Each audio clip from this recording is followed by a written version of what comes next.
Common simply வே channel உங்களை அன்போடு வரவேற்கிறது. இந்த வீடியோ நம்ம என்ன பார்க்க போறோம்னு பார்த்தீங்கன்னா, நம்ம கருடன் படத்தோட ரிவ்யூ தான் இந்த வீடியோ நம்ம டிஸ்கஸ் பண்ண போகிறோம். அதுக்கு முன்னாடி நீங்கள் இந்த சேனல் புதுசாக அந்த சேனல் சப்ஸ்கிரைப் பண்ணி பெல் ஐக்கனோட கிளிக் பண்ணி வச்சுக்கோங்க.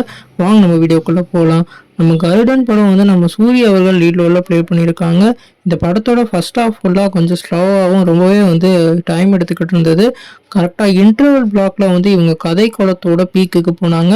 இந்த 3 பேருமே வந்து ஒரு அண்ணன் தம்பியாக வந்து இருப்பாங்க.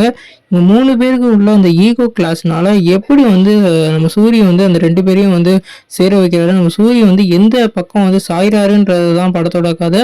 குறிப்பாக வந்து இவர் ஆக்டிங்கை வந்து வேற லெவலில் பீக்கு கொண்டு போயிருக்காரு. இன்டர்வலில் நம்மளோட யுவன் சங்கர் ராஜாவோட பிஜிஎம் வேற லெவலில் தெரிக்க விட்டுச்சு. அந்த கையை வெட்டையில அந்த வேற லெவலில் அவரோட ஆக்டிங்கை கொடுத்துருந்தாரு. அது மட்டும் இல்லாமல் கிளைமேக்ஸ் போர்ஷன்லேயும் அவரோட பிச்சு உதற மாதிரி ஆக்டிங் இருந்தது. இந்த படத்தில் வந்துட்டு அவருக்கு வந்து லாங் டைலாக் ஷார்ட்ஸ்லாம் நிறையவே வச்சுருந்தாங்க. டயலாக்லாம் அப்படியே பிச்சு உதறி ஏதோ நிஜமான ஒரு ஆளாகவே அந்த கேரக்டராக மாறிட்டார். ஒரு கேரக்டர் ஆர்டிஸ்ட்க்கு என்னென்ன தேவையோ அதெல்லாம் இந்த படத்தில் மூலமாக நம்ம வந்து சூரியகிட்டேருந்து பார்க்கலாம். அந்தளவுக்கு வெறித்தனமாக இருந்தது. கண்டிப்பாக இது வந்து ரூரல் ஆடியன்ஸ்க்குலாம் வேறு லெவலில் பிடிக்கும். சூரியோட ஆக்டிங்காகவே இதை ஒரு தடவை பார்க்கலாம். இந்த படத்துக்கு வந்து என்னோட ரேட்டிங் 3.75 அவுட் ஆஃப் 5. நீங்கள் இந்த வீடியோ படித்தீங்கன்னா உங்களுக்கு லைக் பண்ண பிடிச்சிருந்தா லைக் பண்ணுங்கள். இந்த சேனல் புதுசாக சப்ஸ்கிரைப் பண்ணுங்கள்.